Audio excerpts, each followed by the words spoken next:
ओम नमो भगवते वासुदेवाय। ओम नमो भगवते वासुदेवाय। ओम नमो भगवते वासुदेवाय। नारायणं नमस्कृत्य नरं चैव नरोत्तमं देवीं सरस्वती व्यासं ततो जयमुदीरयेत्। नष्टप्रायेषु अभद्रेषु नित्यं भागवत सेवया भगवती उत्तमा श्लोके भक्तिर्भवति नैष्टिकी।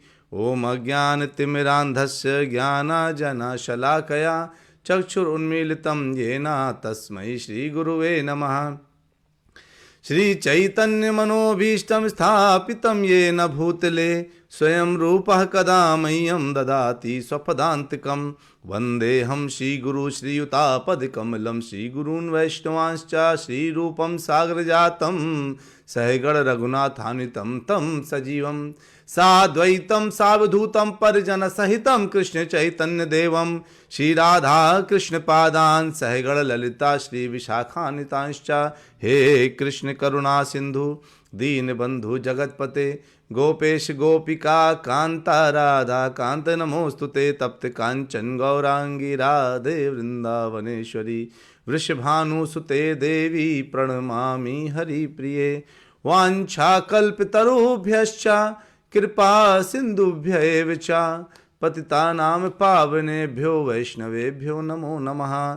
जय श्री कृष्ण चैतन्य प्रभो नित्यानंदा श्री अद्वैत गदाधर शिवास आदि गौर भक्तवृंदा। हरे कृष्णा कृष्णा कृष्णा हरे हरे हरे राम राम राम हरे हरे। हरे कृष्णा कृष्णा कृष्णा हरे हरे हरे राम राम राम हरे हरे। हरे कृष्णा कृष्णा कृष्णा हरे हरे हरे राम राम राम हरे हरे।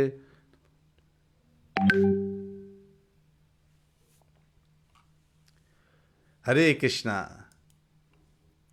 कैसे हैं आप लोग? उम्मीद करते हैं आप लोग बिल्कुल अच्छे होंगे और बहुत खुशी की बात है कि आप सब लोग बिल्कुल समय से आकर के भागवत कथा को सुनते हैं और इतने अच्छे अच्छे विषयों पर भागवत में चर्चाएं हुई हैं कि सब के सब जो है जितने लोग सुनते हैं इसको सब प्रसन्न हो जाते हैं। शिला प्रभुपाद ने इस बात को कहा है, इस विषय को कहा है। देखिए हमारा जो टॉपिक है आज का वो है सच्ची भक्ति क्या है। सच्ची भक्ति एक्चुअली सच्ची भक्ति क्या होती है, हमें उस विषय पर चर्चा करना है। और सच्ची भक्ति एक वो भक्ति है जो हमें भगवान से आराम से बहुत करीबी तक ले जाती है। हम लोगों को आइडिया नहीं होता कि हम किस तरह से भाग रहे हैं इधर उधर, लेकिन जब हम सच्चा प्रेम और सच्ची भक्ति, जहाँ पे सच्चा शब्द जुड़ जाता है ना, वहाँ पर कथा अलग हो जाती है। देखिए भगवान कितने प्यार से हमें देख रहे हैं। आप मेरे फोटो पीछे देख रहे हैं, भगवान का कितने स्माइल करके हमको देखते हैं। जानते क्यों देखते हैं हमको स्माइल करके? वो दोनों बार में स्माइल करते हैं। अगर हम भगवान की भक्ति करते हैं तो भी वो हमें स्माइल करते हैं, अच्छे से मुस्कुराते हैं, और नहीं करते तो भी मुस्कुराते हैं। क्यों मुस्कुराते हैं जब हम नहीं करते? कहते हैं कि आप आओ या ना आओ, मुझे आपकी आवश्यकता उतनी नहीं है जितनी आपको मेरी आवश्यकता है। उदाहरण के तौर पर अगर आपको प्यास लगी है तो आपके पास कुआं आना चाहिए कि कुएं के पास आप जाने चाहिए। तो आज उद्धव जी अपनी व्यथा से, अपनी स्थिति से और अपने जब उनके भावों से हमें बताएंगे कि सच्ची भक्ति क्या है ना। विदुर जी ने प्रश्न पूछ चुके हैं उद्धव जी से और उद्धव जी उसका आंसर करने के लिए तैयार बैठे हैं। और आज जो है तीसरा स्कंद, आप सबको बधाई हो कि तीसरा स्कंद का दूसरा चैप्टर शुरू हो गया है और उसका पहला श्लोक ये आपके सामने ये रहा है ना। ये जो पहला श्लोक है, ये चैप्टर का नाम क्या है? इस अध्याय का नाम है, देखिए हम लोगों को अगर कुछ भी सबसे पहले जब कोई अध्याय समझना हो या कुछ भी करना हो तो हमें सबसे पहले अध्याय का नाम पता होना चाहिए। जैसे भगवान कृष्ण का स्मरण, हमें जो है ये अध्याय, इसका मतलब इस अध्याय में हमको क्या प्राप्त होने वाला है? भगवान कृष्ण का स्मरण कैसे करें या उनका स्मरण करने का क्या तरीका है या भक्ति के बारे में इस कथा में चर्चा होगी। तो जो लालायित थे इस विषय के लिए उनको बहुत उत्तम लगेगा ये कथाएं, है ना। तो आप सबको मेरा बहुत बहुत नमन, दंडवत प्रणाम। आप सब लोग पहला कथा को श्री शुक उवाच, पहला श्लोक को सुनिए और बोलिए भी, इसको गाइए श्लोक को। मैं आज जो है जो 2 श्लोका जो मेरे पास आए थे उनको मैंने आज प्रस्तुत नहीं किया है, उनको मैं कल प्रस्तुत करूंगा, अगर थोड़े और श्लोका मेरे पाता आ जाएं, है ना। राधा माता जी ने श्लोका पढ़ करके भेजा था और चेतन राव प्रभु जी ने श्लोका पढ़ करके भेजा था, तो उन दोनों श्लोका को मैंने आज नहीं डाला इसमें, मैं उसको कल डाल लूँगा। अगर 1-2 और आ जाते तो बढ़िया है, नहीं तो फिर मैं जो है उन्हीं के आप लोगों को श्लोका को ही पहले दिखाऊंगा ताकि सबको पता चले श्लोका हम पढ़ सकते हैं। तो श्री शुक उवाच इति भागवतः पृष्टः छत्रावार्तां प्रियाश्रयां प्रतिवक्तुं न चोत्सेहा औत्कंठ्यास्मारितेश्वरः। कहते हैं श्री शुकवाच, श्री शुक गोस्वामी ने कहा, इति इस प्रकार भागवता महान भक्त पृष्ठ पूछे जाने पर, पृष्ठ मतलब पूछे जाने पर, छत्रा विदुर द्वारा वार्ताम संदेश प्रिय आश्रयाम प्रियतम के विषय में प्रतिवक्तुम उत्तर देने के लिए न नहीं च भी उत्सेह उत्सुक हुआ और कंठयात अत्यधिक उत्सुकतावश स्मृति स्मृति ईश्वर ईश्वर। अरे कहते हैं श्री सुखदेव गोस्वामी ने कहा, जब विदुर ने महान भक्त उद्धव से प्रियतम का संदेश बतलाने के लिए कहा तो भगवान की स्मृति के विषय में अत्यधिक विवलता के कारण उद्धव तुरंत उत्तर नहीं दे पाए। देखिए हमारी यहाँ पर जो भक्ति है ना वो यहीं पर समझ में आती है। जैसे ही भगवान कृष्ण का नाम उद्धव जी के सामने आया, उद्धव जी का गला बिल्कुल रुंध गया और उस वक्त उनके हृदय में ये बातें आने लगी, भगवान इसका स्मरण आना शुरू हो गया। उन्होंने जैसे कृष्ण नाम कान से सुना ना, वो बिल्कुल पागल जैसे हो गए। अरे कृष्ण, मेरे सामने इन्होंने कृष्ण के बारे में पूछ लिया। अब जब मेरे सामने कृष्ण के बारे में पूछ लिया तो उद्धव के हृदय में केवल और केवल एक विषय आ गया, कृष्ण कृष्ण कृष्ण कृष्ण। अब उनको तो समझ नहीं आ रहा शुरू कहाँ से करें। जैसे हमको कोई टॉपिक बहुत अच्छे से क्लियर है और कोई हमसे प्रश्न पूछ ले तो आपको लगेगा मैं कहाँ से शुरू करूं ताकि इसको समझ में आए, क्योंकि टॉपिक तो बहुत बड़ा है, विषय जो है वो समुद्र की तरह बड़ा है, लेकिन जो इसका जो शुरुआत है वो मैं कहाँ से करूं, इसके विषय में काफ़ी देर तक विचार चलता रहता है ना। इस विषय में विचारणी स्थित रहती है। तो जो विचार इस विषय में करते हैं उनको लगता है मैं शुरुआत कहाँ से करूं। उद्धव इसी समय वहाँ पर हैं और उद्धव तो भगवान कृष्ण के परम भक्त हैं और भक्ति के कारण उनके अंदर की विवलता भगवान के लिए इतनी है, इतनी ज़्यादा विवलता है कि वो सोच भी नहीं सकते कि मैं आखिरकार इस विवलता को रोक करके, अब देखिए उनके पास स्थिति क्या होगी। भगवान का नाम सुना, भगवान के नाम कानों से सुनते ही उनके हृदय में विवलता शुरू हो गई। भगवान का जितना प्रेम था वो जागृत हो गया और पूरा जो एक पूरा इतना बड़ा जो एक व्यवस्था थी जो उनके हृदय में भगवान का एक निवास था, उसका दरवाज़ा खुल गया और उससे प्रेम का ऐसा आगार निकला जो उनके आँखों द्वारा, उनके चेहरे द्वारा, उनके भावों द्वारा प्रस्तुतिकरण इसका होने लगा। वो जो प्रस्तुतिकरण हो रहा है उसका जो दर्शन है वो कौन कर रहा है, वो कौन कर रहा है दर्शन, वो वही समझ सकता है इस भावों को। बाकी लोग कहेंगे नौटंकी कर रहा है। जब किसी के आंखों से आंसू निकलेंगे तो बाकी को लगेगा ये नौटंकी कर रहा है, ड्रामा कर रहा है। लेकिन जो भक्त है वो समझ जाएगा ये उस भाव में डूब चुका है। कई लोग कथा सुनते हैं तो रोने लगते हैं, जब रोते हैं तो उनके अंदर विवलता के कारण रोने लगते हैं। भगवान से एक ऐसा दूरी बन जाती है, ऐसा लगता है मैं दूर हो गया हूँ भगवान से, है ना। और भगवान मुझे कब प्राप्त होंगे, उस कब प्राप्त होने को सोच करके इंसान रोने लगता है। या कई बार इसलिए भक्त रोने लगता है क्योंकि उसको यह एहसास होता है जैसे वो अरे मैं अपने सबसे प्रेमी से दूर हो गया हूँ। और यहाँ पर ये जो कह रहे हैं कि वो कि जब जैसे ही संदेश बतलाने को कहा तो भगवान की स्मृति के विषय से में अत्यधिक विवलता के कारण उद्धव तुरंत उत्तर नहीं दे पाए, अत्यधिक विवल हो गए, है ना, सुनते ही। अब अगले श्लोक में देखते हैं क्या है, बहुत अच्छी बात है इसमें। देखिए इसको, देखिए दूसरा श्लोक आते हैं, पढ़िए मेरे साथ। यह पंचहायिनो मात्रा प्रातराशाय याचितः तन्नै छद्र चयन्यस्य सपर्यां बाललीलया। यह जो पंच पाँच हायन वर्ष का मात्रा अपनी माता द्वारा प्रातः आशाए कलेवा के लिए याचिता बुलाए जाने पर तत् उस न नहीं इच्छत चाह रचियन खेलते हुए यस्य जिसकी सपरयाम सेवा बाल लीला बचपन।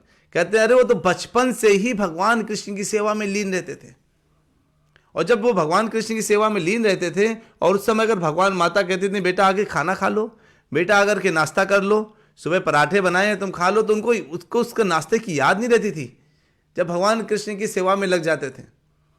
तो जब तो माता के बुलाने पर भी उनको भगवान वो खाने से ज़्यादा भगवान की सेवा पसंद थी कि इस उम्र में 5 साल की उम्र में। और हम अपने बच्चों से कहते हैं अरे अभी तुम्हारी उम्र ही कितनी हुई है, अभी भक्ति करने की उम्र थोड़ी ना हुई है, अभी तो जो है इनकी पढ़ने की उम्र है, फिर जब बड़े हो जाएंगे तो मौज मस्ती की उम्र होगी, और जब वृद्ध हो जाएंगे तो इलाज की उम्र होगी, और जब मर जाएंगे तो जलने की उम्र होगी, है ना।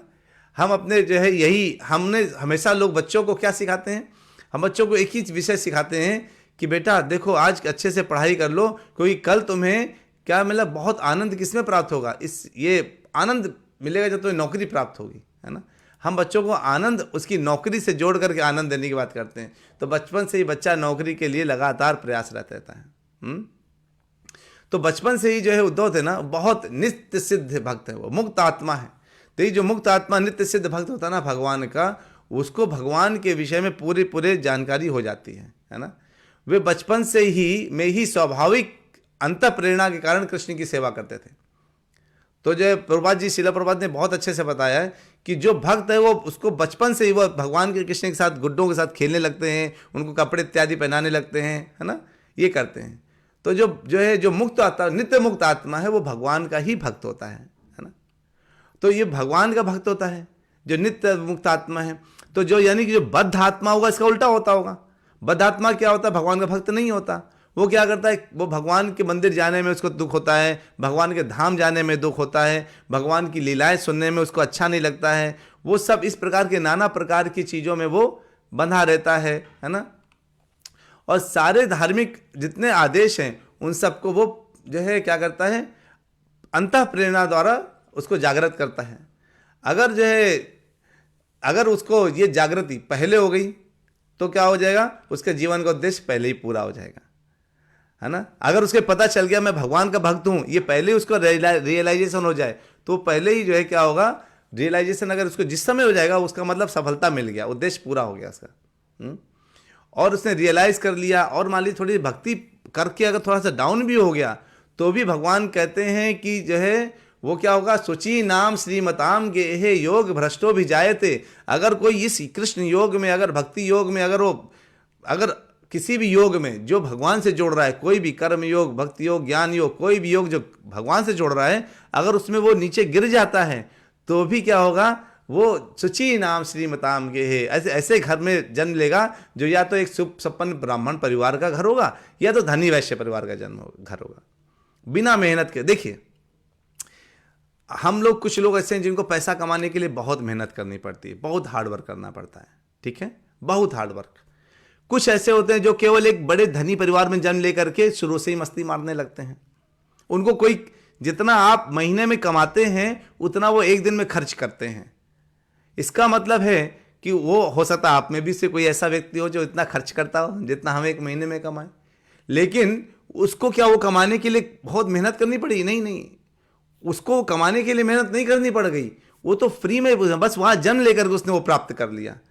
यानी हम कई बार चीज़ों जहाँ पे जन्म लेकर के अगर हम उसको प्राप्त कर लें तो कुछ चीज़ें हम केवल जन्म लेकर के प्राप्त कर सकते हैं, पूर्ण व्यवस्था हम जन्म लेकर प्राप्त कर सकते हैं, है ना। तो अगर हमने, तो भगवान क्या कहते हैं, सुचि नाम श्रीमताम गेहे, मतलब अगर कोई व्यक्ति भगवान के भक्ति में थोड़ा भी लग जाए और करता है तो अगर वो उसको स्वर्ग इत्यादि, गोलोक इत्यादि प्राप्त नहीं हो और धरती में भी अगर उसको आना हो तो यहाँ पे भी आकर के वो क्या कर सकता है, ऐसे परिवार में जन्म ले लेता है।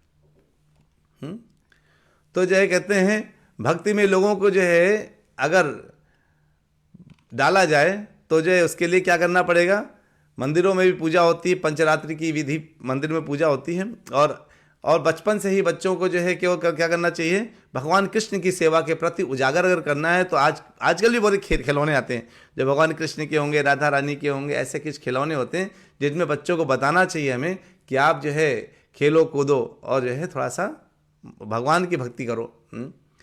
और भगवान के साथ ही खेलो, भगवान के साथ सो। कई लोग इसमें देखा, बच्चे जो है अपने एक भगवान बना लेते, लड्डू गोपाल या कोई भी गोपाल, उनके साथ खेलते रहते हैं, उनको अपने साथ सुला लेते हैं। वो एक भगवान की सेवा का उनको शुरू से ही मौका मिल जाता है ना।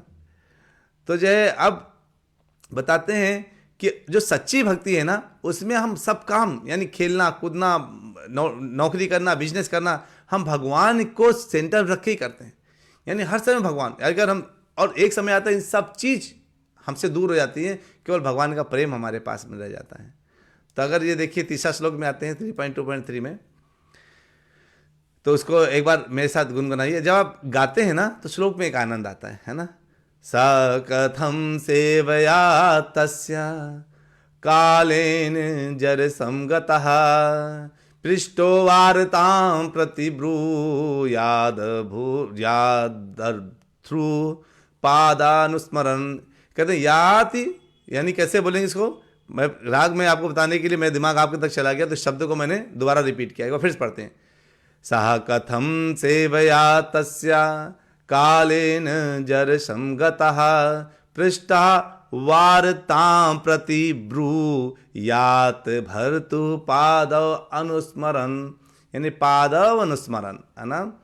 यानी क्या हो जाएगा, इस तरह उद्धव अपने बचपन से ही लगातार कृष्ण की सेवा करते रहे और उनकी वृद्धावस्था में सेवा की वह प्रवृत्ति कभी शिथिल नहीं हुई। जैसे ही उनसे भगवान के संदेश के विषय में पूछा गया, उन्हें तुरंत उनके विषय में सब कुछ स्मरण हो गया, है ना।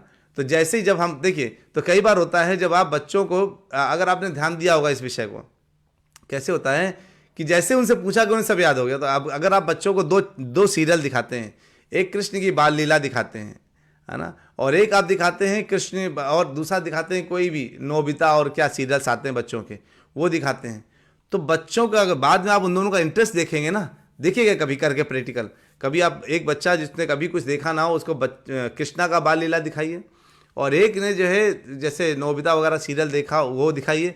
बाद में पूछे बेटा कौन सा सीरियल देखना चाहोगे, वो 100% बोलेगा मुझे कृष्ण लीला देखनी है। क्योंकि जिन बच्चों को याद आ जाता है ना मेरा कृष्ण से तो पुराना संबंध है, वो कृष्ण को जब लीला देखते हैं उनको आनंद लेने लगते हैं। अरे भगवान तो इतना बढ़िया, देखिए भगवान ने वो किया, देखिए, तो वो उससे पता चल जाएगा आपको कि वो उसको पुराना संबंध अपना याद आ जाता है। और हमें यही करना है, हमें अपने बच्चों को ना जितना हो सके कृष्ण लीला दिखानी चाहिए। और उससे जब ये कृष्ण लीला पर पहले से इन्वॉल्व थे तो भगवान के प्रति दिव्य सेवा जो है क्या है, जो सेवा करते हैं, चाहे वो बचपन में बच्चों को भगवान के खिलौनों को कपड़े पहनाना हो। बच्चे जो खेलते हैं ना, जब कभी आप देखते हैं आपके बच्चे लोग घर में अपना कृष्णा का लड्डू गोपाल लेके घूम रहे होंगे, कृष्णा का फोटो लेके घूम रहे होंगे और अपने सीने से चिपका के रख रहे होंगे, वो सारी सेवाएं भी लौकिक सेवा नहीं है। जैसे यहाँ से वो तपस्या प्रभात कहते हैं, वो भक्त है और वो जो है इधर उधर खेलने के बजाय भगवान के गुड्डों से खेल रहा है वो, है ना। और जो है कई बार जब आप देखते हैं ना, आदमी रिटायरमेंट कब होता है, 60 साल की उम्र में, तो जितने भी भौतिक कार्य है ना उसको कहते हैं तुम रिटायरमेंट ले लो यार, बहुत हो गया, है ना। लेकिन भगवान की भक्ति तो और बढ़ती जाती है, जितनी उम्र बढ़ती जाएगी उतनी भक्ति बढ़ती चली जाती है। अगर उसको शुरू से ही भक्ति की जाए तो उसको जो है जैसे ही जैसे वो जो है, क्योंकि जो शरीर है ना, जो चीज़ शरीर से संबंधित है, यानी भौतिक जो वर्क भौतिक कर्म है वो इस शरीर से संबंध है, लेकिन जो आध्यात्मिक कर्म है वो आत्मा से संबंध है। तो भौतिक कर्म करने के लिए शरीर मजबूत होना चाहिए। तो अगर ये शरीर मजबूत है तो तब, जब तक मजबूत है तभी तक भौतिक कार्य हो पाएंगे, नहीं तो आत्मा तो हमेशा कभी थकती नहीं, कभी पुरानी नहीं होती, कभी बुढ़ी नहीं होती, कभी मरती नहीं, आप लोग जानते हैं। तो आत्मा से संबंधित जब कार्य किए जाएंगे तो क्या होगा, आत्मा वाले कार्य हमेशा चलते रहेंगे। जैसे भगवान की भक्ति वो आत्मा के कार्य हैं, और जो शरीर से जो सेवा है या कोई भी कार्य है वो शारीरिक कार्य हैं। तो शारीरिक कार्य एक हो गए और आत्मा के कार्य एक हो गए। आत्मा के कार्य क्या होंगे, वो हमेशा अजर अमर रहते हैं, लेकिन शरीर के साथ कार्य जो संबंधित होते हैं वो शरीर के साथ विध्वंस हो जाते हैं, विनष्ट हो जाते हैं। आप लोग समझ आए ना? अगर एक बार समझ आए तो हरी बोल बोलिए, जो मैंने वाली बात बोली, क्योंकि बड़ी टफ बात है, थोड़ी कठिन बात है। अगर आपको समझ में आ रहा है तो एक बार हरी बोल लिख करके मुझे आश्वासन दीजिए कि मैं सच में आपको बता पा रहा हूँ। जैसे नौकरी है वो शरीर से संबंधित है, तो 60 साल बाद इसको ख़त्म कर दिया जाता है। जो है अच्छा, सबको समझ आ रहा है, वेरी गुड, बहुत अच्छा। तो अगर तो जो शरीर से संबंधित कार्य नौकरी है वो खत्म कर दिया जाता है, शरीर से संबंधित कार्य कोई भी खत्म कर दिया जाता है। लेकिन जो चूंकि भगवान की भक्ति वो मरते दम तक आदमी जपा करके मरता है, तो कभी खत्म नहीं होती। क्यों? क्योंकि वो आत्मा से संबंधित है, इसलिए वो कभी उबाऊ भी नहीं लगती, कभी बोरिंग नहीं लगती। उद्धव इस समय वृद्ध हो चुके हैं, लेकिन उनकी आत्मा तो वृद्ध नहीं हुई ना, वो तो पूर्ण रूप से भगवान की सेवा पर बिल्कुल लगे हुए हैं, दिव्य स्तर पर उनकी सेवा में परिपक्व हो चुकी थी। तो जैसे ही विदुर जी ने प्रश्न पूछा, भगवान के प्रति जो भाव उमड़े उनके हृदय में, उनके जो चेहरे में भाव उमड़े, उनके हृदय में जो उनके इतने अच्छे भाव उमड़े कि वो जो है उन भावों के विषय में भगवान कपिल ने भी माता देवहूति को बताया था, लक्षणम भक्ति योगस्य, बताया था कि किस तरह से भगवान के भक्तों की क्या लक्षण होते हैं। वो सारे शुद्ध भक्ति के लक्षण उन पर प्रकट होने लगते हैं और प्रकट होने लगे। तो आप सभी भक्तों को बहुत बहुत बधाई हो कि हमने 3 श्लोका के में सच्चा भक्ति क्या है, किस तरह की होती है और शुरुआत कैसे होती है, इस विषय में हमने चर्चा करी। आगे जो अगले जो 3 श्लोक हैं वो बहुत ही उत्तम श्लोक होंगे जो कल चर्चा करेंगे, उनको बहुत अच्छे से सुनने के लिए ज़रूर सुनिए। दूसरी बात यह है कि हमने जो है गौ गोविंद सेवा ट्रस्ट, जो आपके परिवार, जो आपको सबको पता है, वो ट्रस्ट रजिस्टर हो चुका है। और जो है और आप सबको नए साल की बहुत बहुत हार्दिक शुभकामनाएं। नया साल में हम लोग पहली बार ये कथा करें हैं, तो यानी 3 जनवरी है, नए साल में आप लोग पढ़ गए हैं, इसलिए मैंने थोड़ा जल्दी ख़त्म करके मैंने कहा 2-3 मिनट आपसे नए साल के विषय में चर्चा हो जाएगी। तो भगवान करे ये नया साल आपका पूर्ण भक्ति में और पूर्ण गौ और गोविंद की सेवा करने में जाए। देखिए, हमारा लक्ष्य केवल अपनी सेवा नहीं करना है, हमारा लक्ष्य है भगवान की सेवा करना। तो हम भगवान की सेवा में जब तत्पर होते हैं ना, तो हमको पूर्ण रूप से भगवत सेवा से भगवत कृपा प्राप्त होती है, और भगवत कृपा से हम कुछ भी प्राप्त कर सकते हैं, है ना। अगर भगवत कृपा है तो हम कोई भी चीज़ प्राप्त कर सकते हैं। इसलिए आप लोगों से मेरा अनुरोध है कि कृपया इस नए साल को अपने सफल बनाने के लिए भगवान की भक्ति मैं करूँगा, मैं कुछ ना कुछ प्रण करूँगा, उस प्रण को लेकर ले लीजिए, उन प्रण को फॉलो करिए। मुझे पता है आप लोगों में परिवर्तन आ रहे हैं, आप लोगों में एक बदलाव आ रहे हैं। आप लोगों ने, जैसे कई लोगों ने मुझे बताया, राधा माता ने बताया, सभी प्रभुजी माता जी ने बताया कि आप लोगों में परिवर्तन आए हैं। उन परिवर्तन को बना के रखिए, और हमें कोशिश ये करनी चाहिए कि हम भगवान के लिए जितनी सेवा कर सकें करिए। और नए साल में आप लोगों के पास गौ गोविंद सेवा ट्रस्ट भी आ गया है, और ये ट्रस्ट आपका अपना ट्रस्ट है, तो मैं चाहूँगा आप सब लोग जो है इसके सदस्य बने। सदस्य बनने के लिए जिसको सदस्य, क्योंकि सदस्य के जो कार्य होंगे वो कुछ जो होंगे, मैं जो बनना चाहेंगे, जो सेवा करना चाहेंगे, आपका आधार कार्ड चाहिए होगा मुझे। आप लोग अपना आधार कार्ड देंगे तो हम आपको अपने गौ गोविंद सेवा का एक सदस्य बनाएंगे, और ताकि आप उस सदस्य बन करके, हमारा सदस्य की संख्या काफ़ी होनी चाहिए। मैं चाहता हूँ हमारी संख्या लाखों में हो, ताकि सब लोग, हम लोग खूब प्रचार प्रसार करें। तो अपना अगर आप लोग आधार कार्ड दे देंगे, मेरा नंबर आपके पास नहीं है तो मैं शिल्पी माता जी से बोलूँगा एक बार डाल दें, कि जो आपका नंबर, या स्मृति से बोलूँगा आप नंबर डाल दें। तो जो लोग इससे मेरा नंबर जानते हैं वो नंबर डाल सकते हैं इसमें, ताकि सबको नंबर मिल जाए। मैं व्हाट्सएप कर दीजिए आधार कार्ड अपना, तो मैं उस आधार कार्ड के बल पर आपको जो है एक वो बना सकता हूँ कि हाँ, आपको एक सदस्य बन सकते हैं आप। और उस सदस्य के अनुसार आपको जो फिर बस उसी सदस्य बनते ही समझिए आपकी सेवा शुरू हो जाएगी, है ना। क्योंकि हम सेवा करना चाहते हैं तो ही हम जुड़ना चाहते हैं।